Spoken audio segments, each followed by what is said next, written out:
Hi. Hi, how's it going? I don't even need to introduce you because you get a perfect introduction. I know, I can't. No one can top that. I don't know why, but I just got this very giddy feeling like Ed's about to sing. I missed this. I was going to say, because I was here, I was like, no, that's not the case. I've been gone for a month.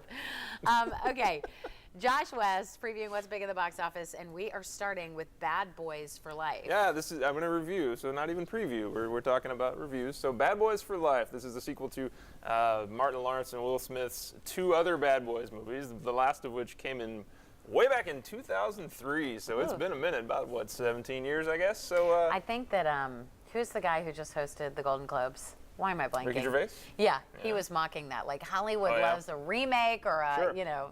A long-delayed sequel? Yeah, Yeah. very long delay. Yeah. He made that comment, I think, too. Okay, Josh. So they're what'd you think? back, and you know, we're chasing down another drug dealer in Miami, which is largely the plot of the last two Bad Boys films. But the Bad Boys movies aren't terrible. They're okay. Now, this is the first one not to be directed by Michael Bay, and so Michael Bay is a lot of things, but he's not a subtle filmmaker, but he is a pretty skilled action filmmaker if you can get on that guy's level. But not having him here is noticeable. I think that you see the action scenes are a little tamer. They're a little less convincing in a lot of ways. But I still think this is completely silly, but kind of okay if you like Bad Boys movies. I mean, Will Smith basically, you know, carries this on charisma alone, and it's a bit of a you can see he's straining under the weight of pulling this whole movie along, but I mean, he kind of gets it there. I mean, he ekes it across the finish line. It's watchable. I wouldn't say it's a great movie by any definition, but it's fine. I will say they have not changed hardly a bit since True. the 2003 movie. Yeah. So good for them. Well, and then before that, it was way back in '95. Even 2 was sort of long delayed. It's So, but they've aged well. They've aged well. Yeah. Hollywood helps with that, I think. Yeah, a little probably. bit. Yeah. So. Okay, next I'm going to see this one today, and I really want a good review. Dolittle. Well, Dolittle. Yeah. So they made a Dr. Dolittle movie with Robert Downey Jr. He talks to the animals. So.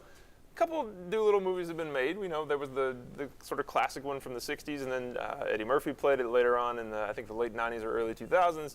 And so now Robert Downey Jr. takes over, and when the Queen of England falls ill, he has to go on a journey to find a cure, he and his animal buddies. So huge cast, obviously Robert Downey Jr., but the voice cast is like Emma Thompson, Rami Malek, Tom Holland, Octavia Spencer, John Cena, Kumail Nanjiani, huge cast. And I love Robert Downey. Love him. Well, this will put that to the test, I'm afraid. He's chosen to do a Welsh accent, which I'm not sure he pulls off. And frankly, it's a strange movie because it looks like they've dubbed almost every line. They've gone back and retracked every line to make it more comprehensible. It's a very strange. A lot happened in this movie. Like they shot it and then they went back and dubbed in and his had voice? him. It looks to me, now I can't back this up, except this is exactly what it looks like. It looks like they've gone back and had him re-record his voice and lay it over every line that he's already filmed. It's what it looks like. Weird. It's very strange. Maybe it's because he very, didn't very nail strange. the accent and they wanted him to redo Maybe, it? perhaps. Okay, yeah. that's but bizarre. It's one of the many questions I walked away from from this movie. This has made a rocky journey to the screen, I think, and it's very obvious when you watch it that there's been some retooling of this movie at least once or twice. But the special effects were good. Special effects were good, and I think kids of a certain age will find something. I don't want to say love. I think they'll find something to enjoy. I know you're going today. I'm sorry. I already bought the tickets. I can't go back now. But you know, okay. That's what I'm here for. You should have waited. What are you doing? Yeah, I know. My life is meaningless, right?